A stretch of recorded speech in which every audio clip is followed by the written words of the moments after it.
The word disintegration usually describes something physical, like a rock crumbling or something.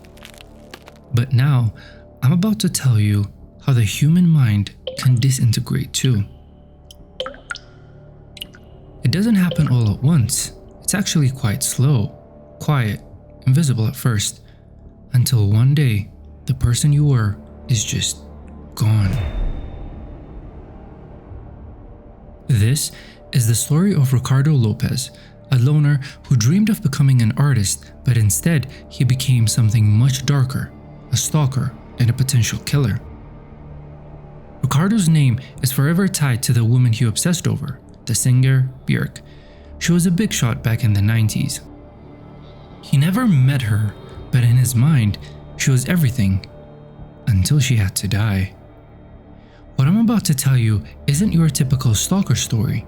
It's a story filled with hate, worship, hopelessness, and most importantly, it's about what happens when someone gives in to every dark thought they have. Ricardo didn't just break, he chose to fall apart, and he made sure we all saw it. This is what the disintegration of a human mind looks like.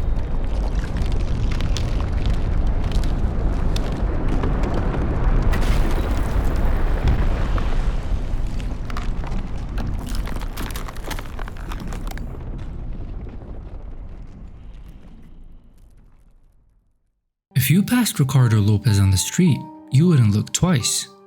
He was just another quiet guy living in Florida, working a regular job, spraying bugs for a living. He had a small circle, a brother he worked for, a friend he rarely saw, a family that lived in Uruguay, and a messy studio apartment. But even in all of that normal lifestyle, Ricardo had a dream of becoming an artist. He was someone who actually wanted to create something meaningful. The problem was, he never really believed he could get there. So, he spent most of his time writing in his notebook, doodling in private, and pacing around his apartment, thinking about what could have been. And then, he saw her.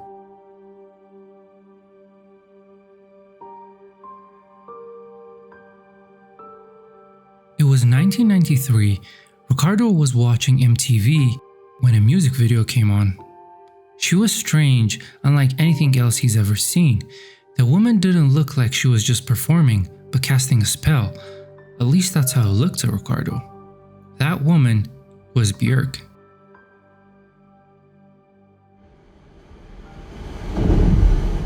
At first glance, he was a fan that was starstruck, like in a harmless hanging posters way. But then, his admiration started to grow in a very wrong direction. He felt connected to her on a spiritual level, leading him to believe that she was already his.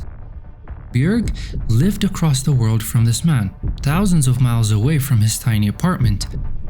She didn't even know he existed, but Ricardo was determined to change that. He was going to make her notice him, no matter what it took. That's when he started filming himself. He called them video diaries, like modern day vlogs. The tapes seemed harmless at first, just a shy guy with a celebrity crush. Like you could hear the nervous giggles and think, oh, he's just a fan. But the more he talked, the more he started to crack. You started to hear little slip-ups that would later turn into heavy statements. He pauses too long at times. It was almost like he was arguing with something inside of himself. It was clear that Ricardo hated himself. That's when it clicked for me. These videos are not just about Björk. This is a man documenting his own downfall. As you watch more of his tapes, it becomes clear that this man constantly chose a mindset that made him unable to fight life's struggles, instant gratification, and hopelessness.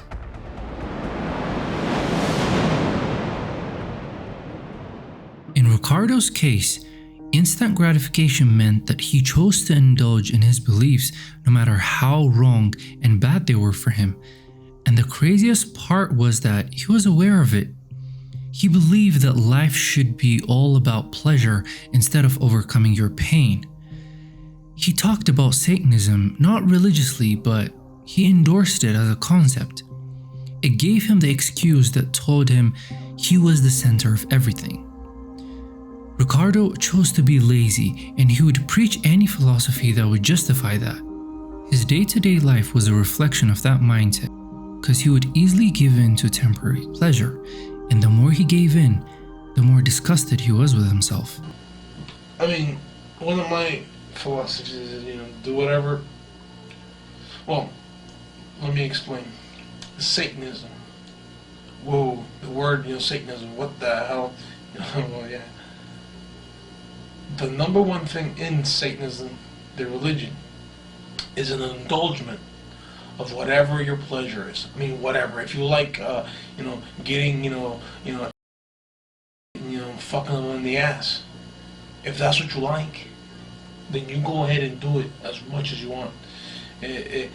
If your pleasure is decapitating people and sticking forks in their eyes and putting the remaining part in a blender and dancing around and going, if that's what you like, you do it, and you do it until your heart's content. That's a little extreme, but you like sex, you do it until your fucking dick falls off. You like money, well, you run over people as much as you can just to get it. That's Satanism. Basically, that's the number one golden rule. Do whatever you want as much as you want. Nothing about other people. And there are many of us who apply such guidance in our lives. And my own personal philosophy is, hey, like for instance in food, I love to eat. I love to eat junk food. And I give myself that pleasure. I feel like I deserve it. So I give myself that. I know it's bad for me. I know it's gonna screw up my insides and stuff, but I do it anyway.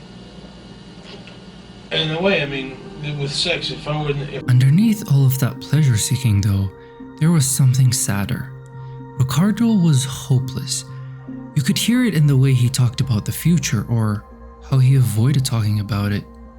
He believed that he wouldn't go to heaven. He was so sure he was going to hell, not even metaphorically.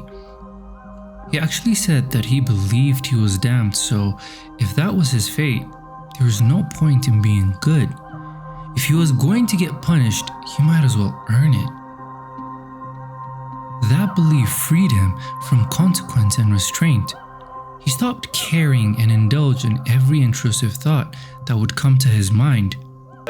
My line of thinking is a little bit awkward because of the fact that I know I'm going to die in Armageddon, not because I'm a wicked person, but I'm not doing what's right, according to the Bible and this and that, since I was in religion, but then I left and this and that.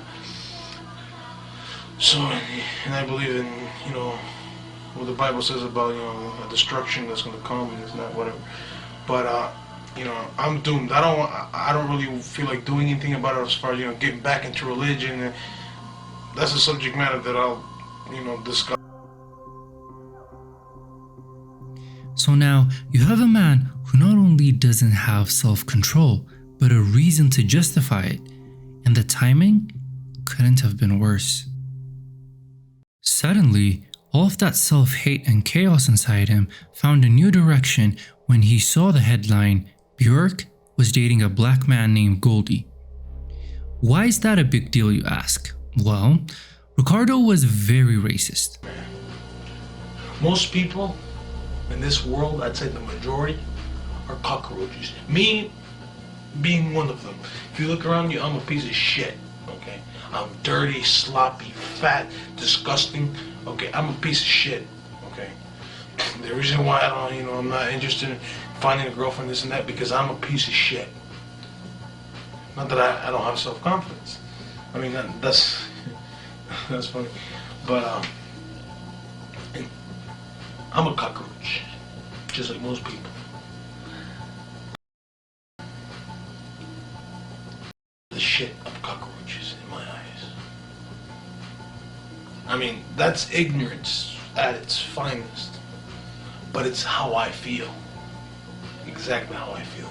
And when I see a white woman with a black man, that is the amount of chemicals in my head, as ignorant and as stupid, and that has to be changed because that's not right politically. He claimed she had to get punished for her impurity, and that's when his plan to infect her with HIV started. He planned on getting it from a sex worker by paying for her infected blood, and he would mail the needles to Björk disguised as a gift. And when she opens the gift, the needles would pierce her. By doing this, she would never forget him. He would be in her mind just as much as she was in his. She would get hurt as much as he supposedly got hurt from this. Mind you, this is a woman who doesn't even know he exists. Yet, somehow he claimed her. He kept on planning his schemes and how he would avoid the police by mailing the present to her from a different state under a different name. He was getting very creative. But then, right in the middle of his plan, his phone rang. It was his mother. Her voice seemed to make him rethink things. Maybe it's the sound of someone who still cared, someone real in his life and not a product of his obsession. But still, Ricardo had been spiraling in his apartment for years, so how was one phone call enough to interrupt that momentum? That's because sometimes all it takes is love. Of course, it doesn't always fix things, but for someone like Ricardo, who had lost every sense of direction, the voice of his mother was enough to ground him and make him stop. He even says this. No. About Bjork. I started thinking that week especially. So you know what? She's not worth the trouble. I put like in balance, who should I dedicate my attention to? My mother or a complete stranger? You know, of course, your mother. And so I put it more into perspective. Now, as far as my plans that I had with her, notice I used the word had. It has been temporarily postponed. Why? Well, partially because of the worrying about my mother. Right now, my first attention is with my mother. As a matter of fact, in a couple of weeks, I'm going to be going to Uruguay to visit her. And he actually did move on. Ricardo disappeared for 4 months from the video diaries. No more recordings, no more plans of hurting Björk, just living his own life. In the middle of all this, he even saw that Björk was getting married to Goldie and didn't retaliate. Progress, you would think, right? It seemed for a moment, just for a moment, that his mother's love saved him. That he was a whole new person, ready to take life by the collar. But you'd be wrong, because as long as a person's view of the world is skewed, it doesn't really matter what you give them, how well you treat them, how much of their pain you take away. It would be like adding a cup of fresh water to the ocean. At the end of the day, the ocean will always be salty. And evidently, Ricardo plunged back into his own version of hell. And just like that, the camera turned back on. You could see the same corner of the room, same yellow walls, same dim light, except something's changed. His hair is cut short now, he looks fatter, paler, his eyes hang lower. The room feels heavier somehow. Then he speaks, and slowly, the silence of those missing 4 months begins to make sense. He says he quit working for his brother because he was being lazy and his work started to reflect that, and he got into a fight with his brother. He's out of a job, so he admits that he hasn't paid rent, that he's in debt, eviction is coming, and he's barely showering. sleeping at odd hours, eating junk, and destroying his life piece by piece. He hasn't made art or any way of being productive. He says he wants to end it all. Eventually, this is where endless instant gratification leads you, your own demise. After a while of blabbering, he mentions he's going to have to kill her because she's getting married to a black man. Now, this little lady here needs no introduction, of course. Oh, and I have some news for you. Well, Spin Magazine, I believe it was last month. A little bitty article there, picture Bjork. Picture of a man by the name of Goldie. A black man. Of course. Once you try black, you ain't going back. Well, apparently she's getting married this fall. So,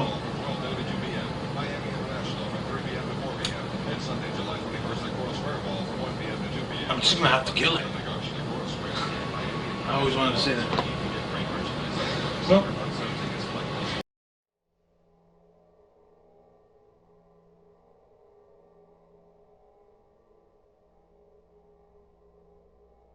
he says there's no point pretending anymore, no point trying to be careful because now he doesn't care if the police trace it back to him. He just knows he's going to hurt her before he ends his own life. That's when his final plan begins. Ricardo started building an acid bomb hidden inside a hollowed out book. His plan was to scar Bjork permanently. He fantasized about the acid melting her face slowly. It was like some kind of twisted art to him.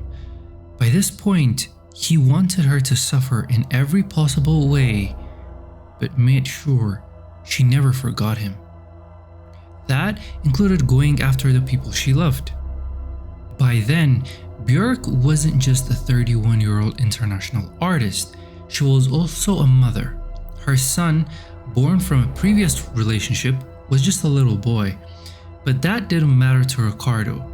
In the end, Ricardo bought a gun and carried it around with him in the little times he left his apartment trying to mail the package. Finally, he was able to mail it with ease. He went home shortly after that, sat down in front of the camera, opened Bjork's song in the background, and used that same gun to end his life. 4 days later, police found his body in the apartment and they saw the videos. Luckily, the package was stopped before it could hurt anyone. When Bjork heard what happened, she said she felt violated, but she was still kind enough to send his family flowers for their loss.